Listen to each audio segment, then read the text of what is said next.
Today, we are learning to insert a conflict in a narrative, which is our continuous writing. So you might ask, what is a conflict?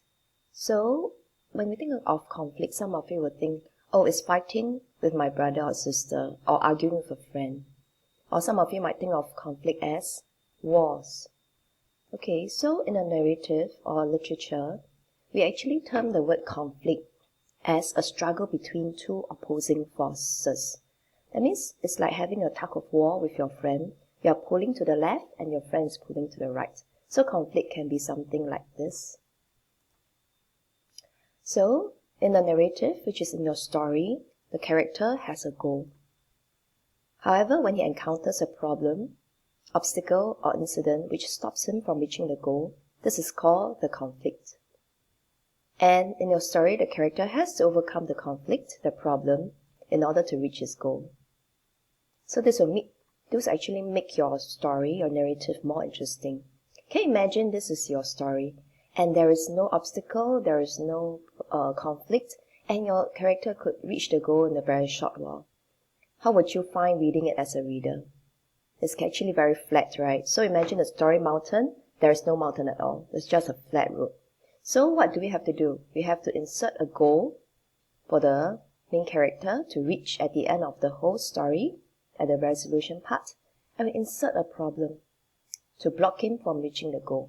And the whole story is about him overcoming that problem. This is called a conflict.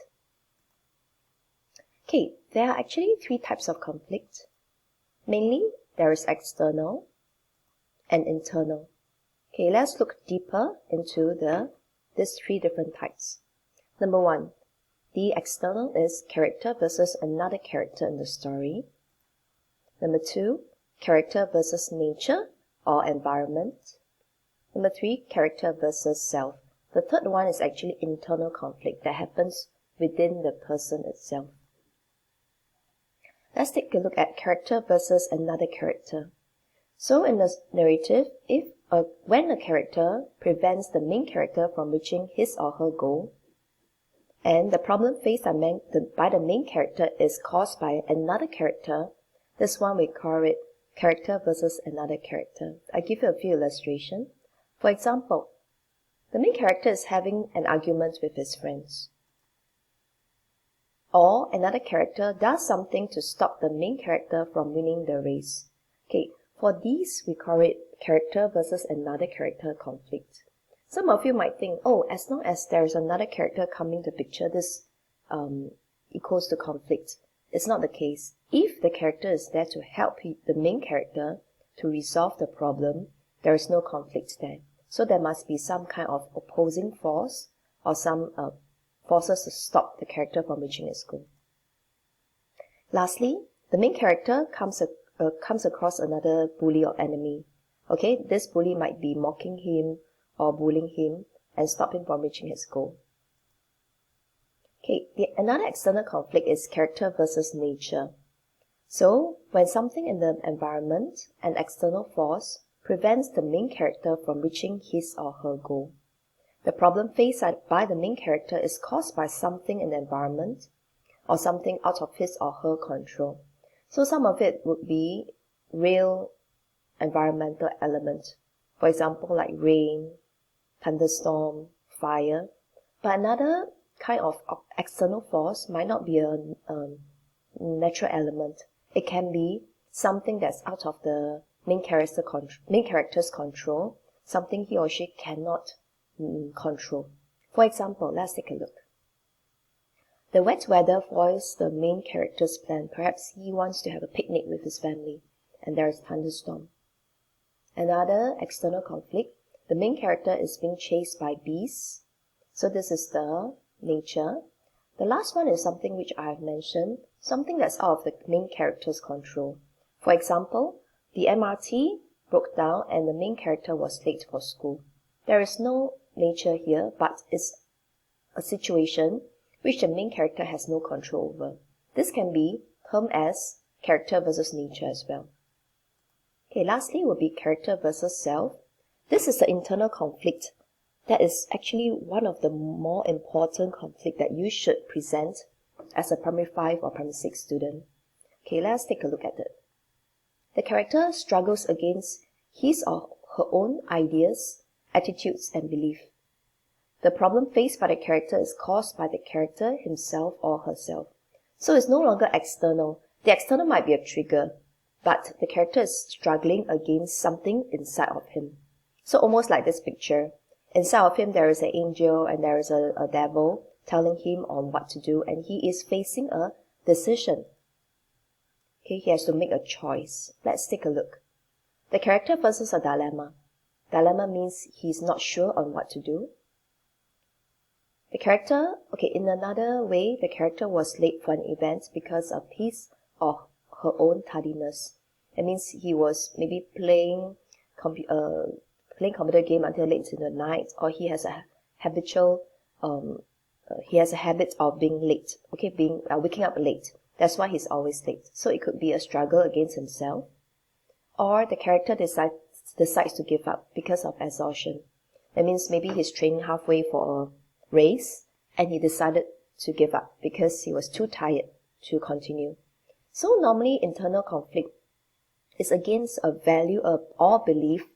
Normally it's a good moral value that the character has, and there is some external temptation or something that would trigger him to make a decision that's against his or her belief. This is something that I really hope to see most of you will be able to inject into your story. Okay? So these are some of the examples. I'll just briefly go through. Over here, the first one, character versus self, which we mentioned earlier. Perhaps the character found a wallet with some money. Of course, he has this integrity. He's actually quite honest. He wanted to return the money to the wallet to the owner. But perhaps he has something that he wanted to buy for a long time. So he was tempted to keep the money. So there's this struggle inside of him. So the climax could be the struggle, and in the end, he decided to be honest and return the wallet. So this could be one of the conflict that you can have in your story. For the external, the character versus another character, it could be a character spotted a friend cheating in an examination. So he decided to be honest and reported to the teacher. So what happened? His friend was angry with him. He felt betrayed by him, and perhaps he confronted him and they quarreled. So this conflict could be character versus another character. Okay, lastly, character versus nature, we mentioned just now.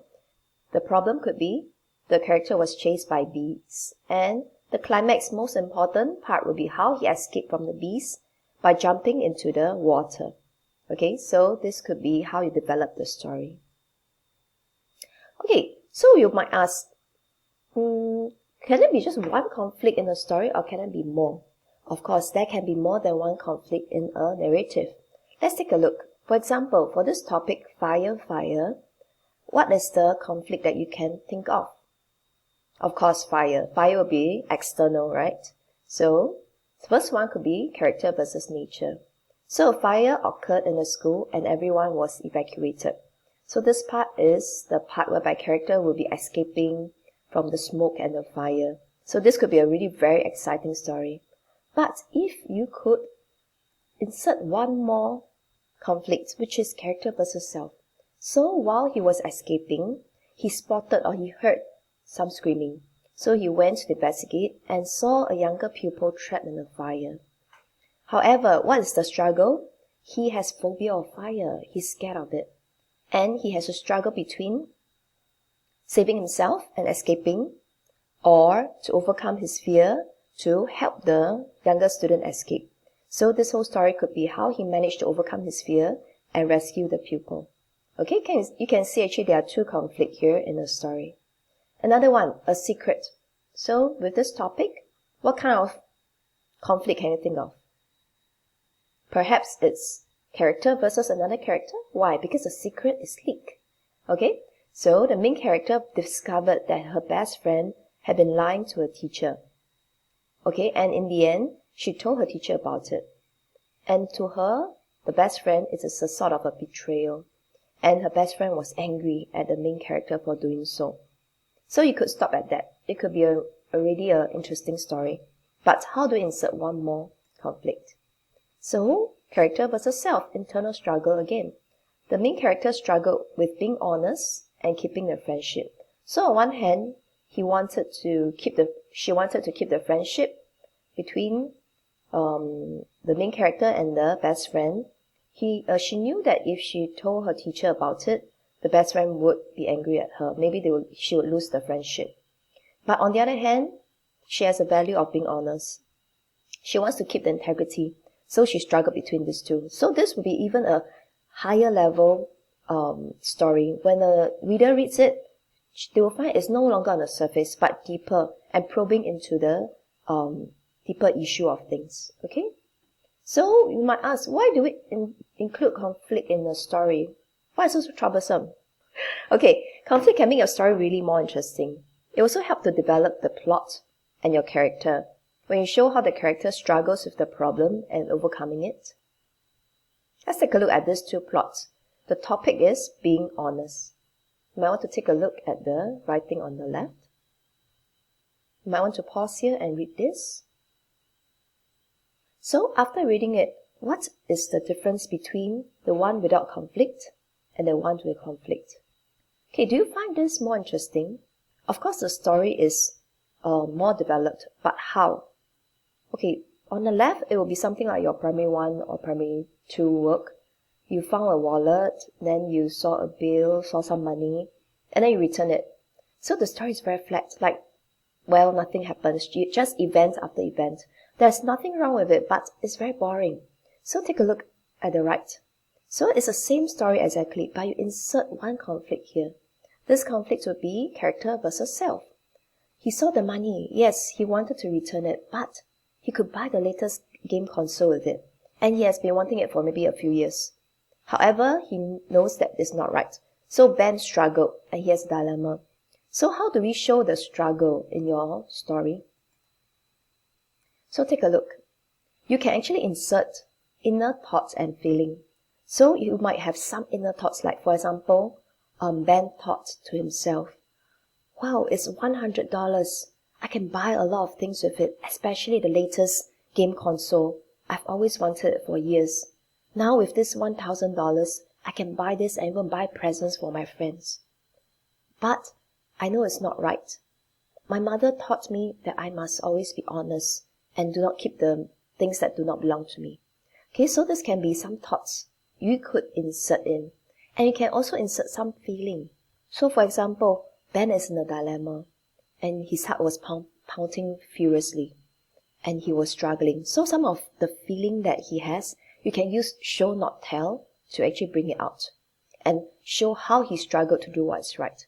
Did you realize that all these thoughts, feelings and struggles, which we call inner action, are not happening externally? You cannot see it.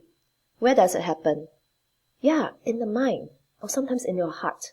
So if as a proficient writer, you can show that there is this action, a lot of action and feeling and thoughts and struggle happening inside the character's mind, character's heart, then you are able to show your readers that you are a good writer.